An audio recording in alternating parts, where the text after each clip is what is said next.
Okay, so can you solve these series of physics questions based on electromagnetic spectrum?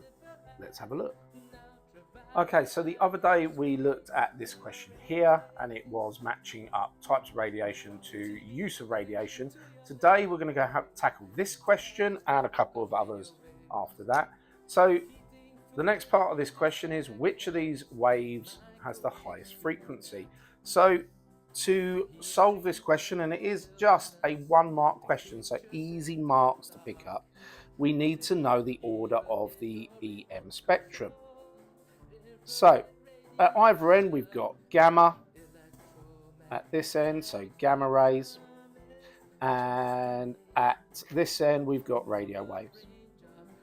Okay, then somewhere around about here we've got microwaves. Here we've got IR, infrared. In the middle we've got visible light. Then on this side of visible light we have got ultraviolet. Then we've got X-rays here. Now, the way it works is this is our lowest frequency.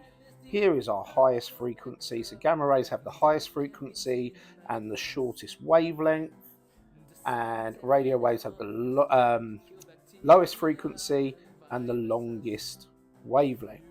So if we look at our options, what we've got then is we've got infrared, we've got microwaves, we've got ultraviolet, and we've got visible light.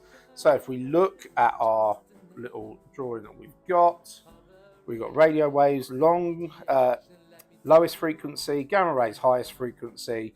So if we go all the way down here, it can't be then microwaves, can't be infrared, definitely not visible light, so it can only be ultraviolet. So here we go, we are going to lock it in, and we've got ultraviolet. Bosh. Okay, for the next part of this question, what we've got is part B to this question. X-rays are also part of the EM spectrum. Figure 2 shows an airport security scanner using X-rays to scan passengers' bags. So there we go, we've got figure 2, it's got an X-ray machine and there are some bags passing through it. Now, the first part of this question, and it is a 2-mark question, explain why X-rays are used to scan passengers' bags. Well, we know that X-rays are used to identify broken bones if you have caused yourself an injury and broken your, let's say, your arm or your leg, and it can see broken bones. Now, the way that works is it allows the X-rays, or the X-rays pass through, or they penetrate things with low density. So in this case, the bag or the coverings of the bag are of a low density. So the X-rays, so I'm going to put right here, the X-rays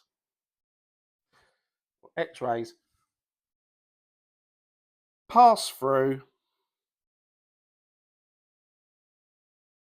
Okay, so the X-rays pass through or penetrate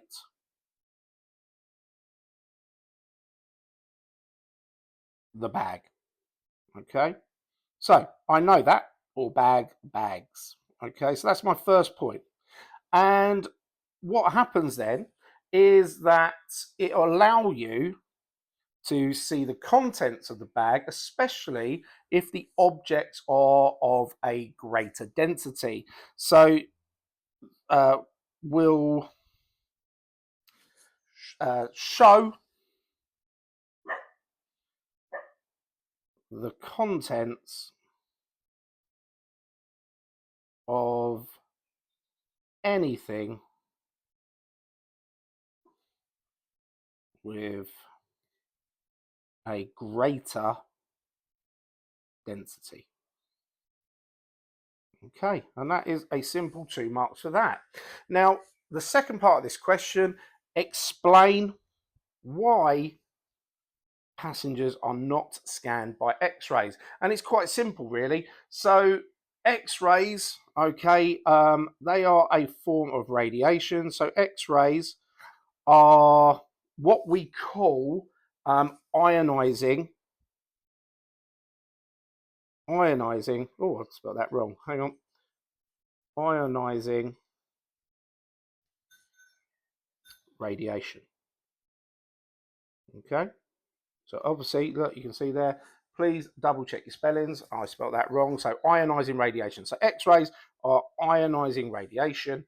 And what that means, and you need to know what ionizing means, and what that actually means is that ionizing radiation can cause cancers, can cause cancer, okay, or mutations to cells and DNA. Okay, and that is it. That is that series of questions answered. Hopefully, you found that useful in how you structure exam questions or answers. Sorry, answers.